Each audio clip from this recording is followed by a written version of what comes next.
बिस्मिल्लाहिर्रहमानिर्रहीम। अस्सलाम वालेकुम गाइस। आज हम देखेंगे जेनेटिक मटेरियल। सबसे पहले जेनेटिक मटेरियल क्या है, इसमें हम पढ़ते हैं डीएनए, आरएनए या न्यूक्लिक एसिड्स जो होते हैं वो जेनेटिक मटेरियल बनाते हैं। जो न्यूक्लिक एसिड्स हैं उनमें टोटल 64 टाइप्स हैं। कितनी 64 टाइप्स होती हैं न्यूक्लिक एसिड की, लेकिन जो कॉमन टाइप्स हैं वो हैं डीएनए और आरएनए। ठीक है।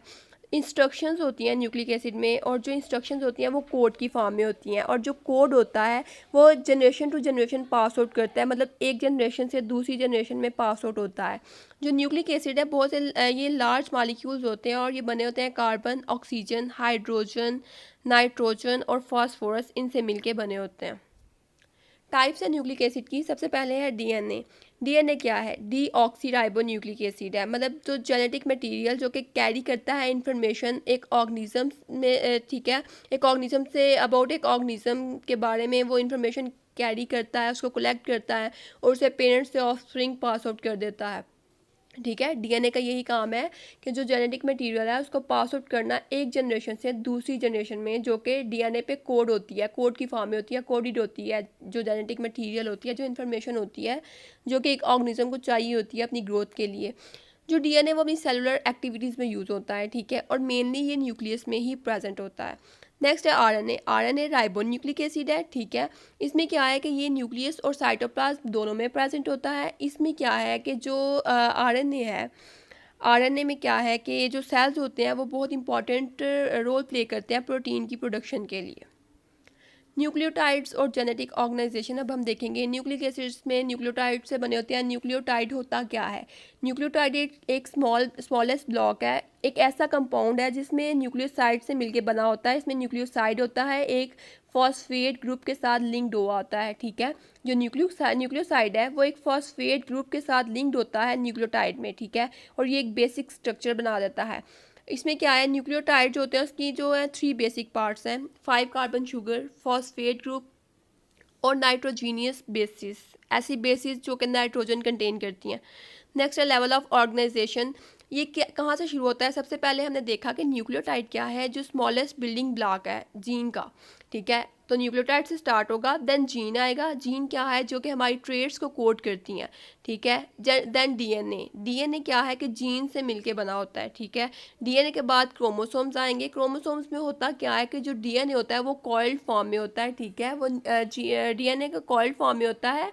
क्रोमोसोम बनाता है, एक टाइटली कॉइल्ड स्ट्रैंड्स होते हैं डीएनए के। ठीक है। जो कि एक ऑर्गेनिज्म बनाती हैं। ठीक है। इसमें क्रोमोसोम आ जाता है, थ्रेड लाइक स्ट्रक्चर होता है डीएनए का। नेक्स्ट है जीनोम, जो एंटायर जेनेटिक होता है सबका, इस सबको हम कहते हैं जीनोम। इन सब से मिलके बना होता है genome, nucleotide, gene, DNA and chromosomes. Next है कंपोजिशन है डीएनए की। इसके मेजर पार्ट्स देखेंगे डीएनए के न्यूक्लियोटाइड के। हमें पता है कि 5 कार्बन शुगर होती है न्यूक्लियोटाइड में, लेकिन डीएनए में जो 5 कार्बन शुगर है वो क्या है? डीऑक्सीराइबोस। ठीक है। डीऑक्सीराइबोस। नेक्स्ट है फॉस्फेट्स, और जो नाइट्रोजीनियस बेसिस जो कि प्रेजेंट होती हैं लैडर की रंग्स पे, उसमें डीएनए में वो क्या है? Adenine, thymine, guanine and cytosine. ठीक है। पेयरिंग किस तरह से होती है नाइट्रोजीनियस बेसिस की डीएनए में? जो एडिनिन होती है वो थायामीन के साथ पेयर अप करती है और ट्रिपल बॉन्ड के साथ पेयर अप करती है। ठीक है। और जो साइटोसिन होती है वो गवानीन के साथ जो है वो पेयर अप करती है डबल बॉन्ड के साथ। ठीक है। इसमें क्या है कि जो नाइट्रोजीनियस बेसिस की जो पेयरिंग होती है वो हाइड्रोजन बॉन्ड की वजह से होती है, क्योंकि जो हाइड्रोजन बॉन्ड है वो वीकेस्ट बॉन्ड होता है। ठीक है। ये हमें पता है। क्यों यूज़ होता है हाइड्रोजन बॉन्ड? हाइड्रोजन बॉन्ड इसलिए यूज़ होता है कि जो हमारी जो डीएनए का एक मॉलिक्यूल है, जब उसकी रेप्लिकेशन होती है, उसके स्ट्रैंड्स की कॉपीज़ बननी होती हैं। तो जो डीएनए के दोनों स्ट्रैंड्स हैं, जैसे कि इस डायग्राम में बताया गया है कि किस तरह से ये कॉइल्ड हुए हुए हैं डीएनए के स्ट्रैंड्स। तो जब रेप्लिकेशन होती है तो ड्यूरिंग रेप्लिकेशन इन स्ट्रैंड्स ने सेपरेट होकर कॉपी बननी होती है इनकी। तो जो दरमियान में इनका जो नाइट्रोजीनियस बेसिस के दरमियान में जो बॉन्ड होता है प्रेजेंट, उसका ब्रेकडाउन होना बहुत ज़रूरी होती है। ठीक है। इसीलिए जो बॉन्ड है वो हाइड्रोजन बॉन्ड इसलिए यूज होता है कि वो वीकेस्ट बॉन्ड है, तो इजीली वो ब्रेक हो जाता है रेप्लिकेशन के ड्यूरिंग। अब हम देखेंगे नेक्स्ट स्ट्रक्चर क्या है डीएनए का। James Watson and Francis Crick, scientist थे दो। James Watson is an American biologist and Francis Crick is a British physicist. इन्होंने बिल्ड किया था एक एक्यूरेट मॉडल डीएनए का। इनको नोबेल प्राइज़ मिला था इसके लिए 1962 में, ठीक है। वाटसन क्रिक मॉडल जो है डीएनए का, वो क्या था कि एक डीएनए एक डबल हेलिक्स है जो कि दोनों जो हेलिक्स हैं वो ट्विस्टेड है, ठीक है, लैडर में एक सीढ़ी की तरह है लेकिन ट्विस्टेड है एक दूसरे के साथ, ठीक है, जिनमें जो दोनों स्ट्रैंड्स हैं वो वाउंड है एक दूसरे के इर्द गिर्द, ठीक है। नेक्स्ट हम देखेंगे स्ट्रक्चर क्या है डीएनए के कोड का, ठीक है।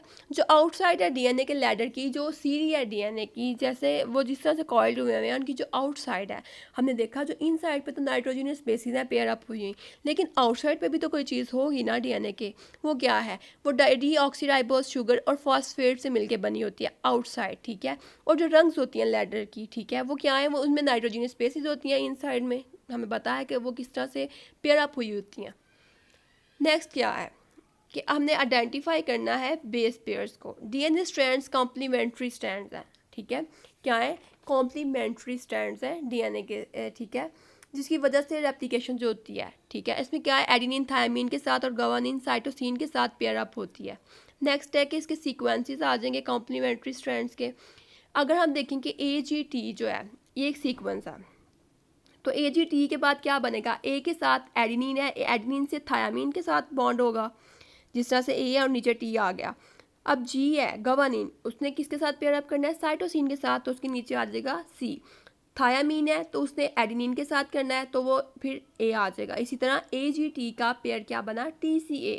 इसी तरह से बाकी पेयर्स जो हैं हमें शो हो रहे हैं वो भी इसी तरह से है, ठीक है।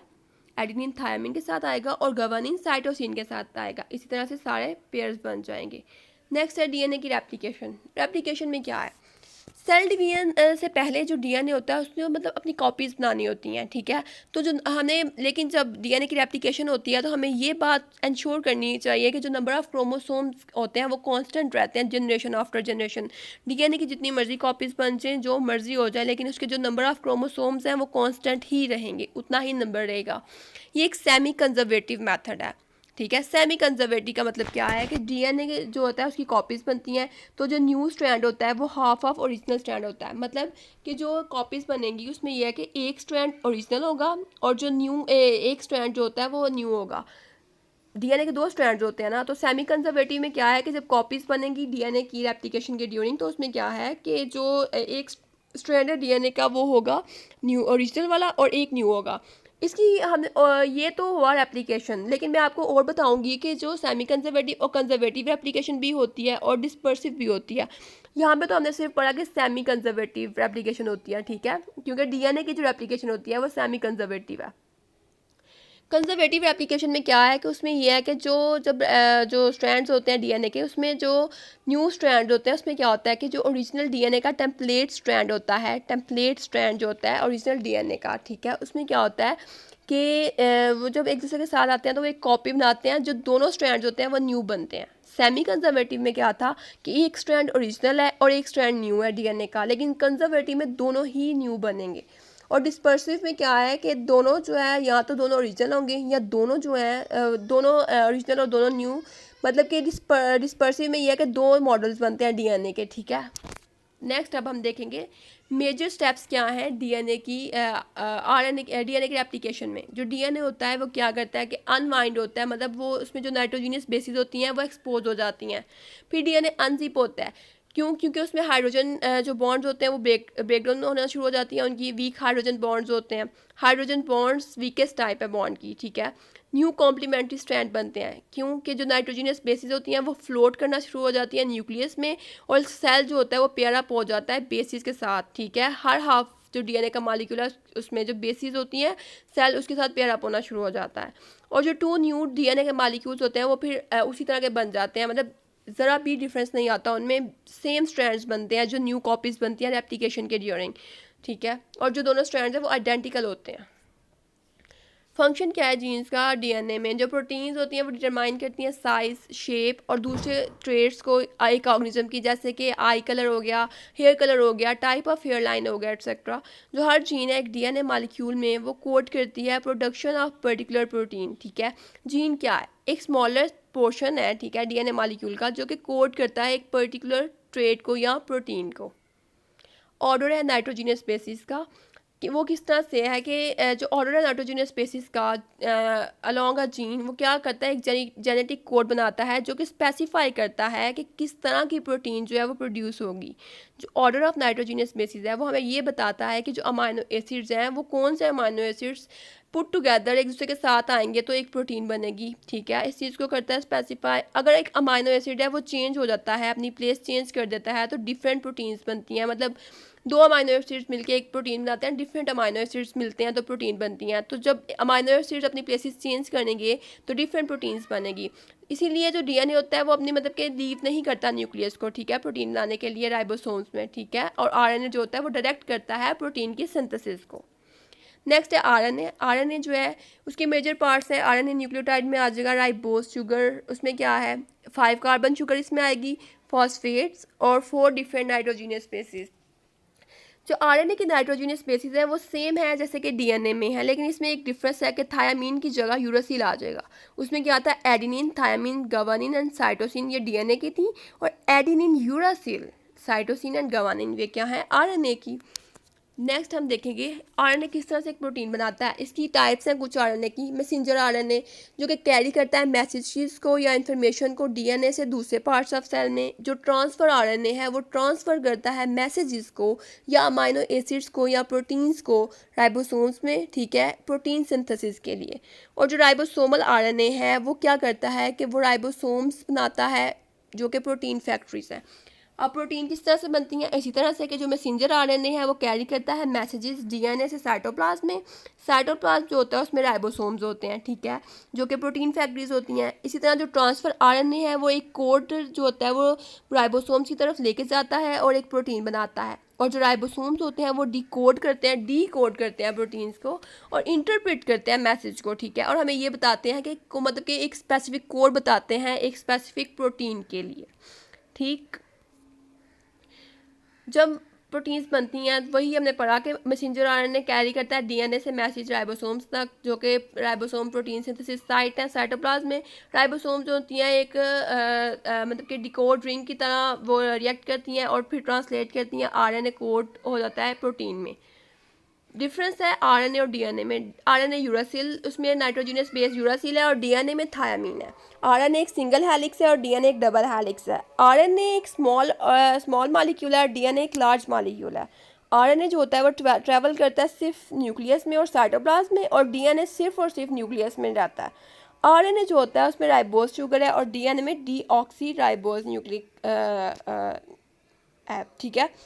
अब इसमें सीक्वेंस है आरएनए का सीक्वेंस इसी तरह से कि ए जो है वो यू के साथ, पहले डीएनए में क्या आता है एडेनिन थायामीन के साथ थी, और आरएनए में क्या आएगा एडेनिन यूरासिल के साथ पेयर अप होगी, गवानिन साइटोसिन के साथ एंड साइटोसिन गवानिन के साथ। इसी तरह से सारे पेयर्स बनते जाएंगे नाइट्रोजीनियस बेसिस के। सो गाइस ये पूरा टॉपिक था नाइट्रोजीनियस जेनेटिक मटेरियल का और उसका डीएनए आरएनए का। And please like and subscribe my channel if you like this video. Thanks.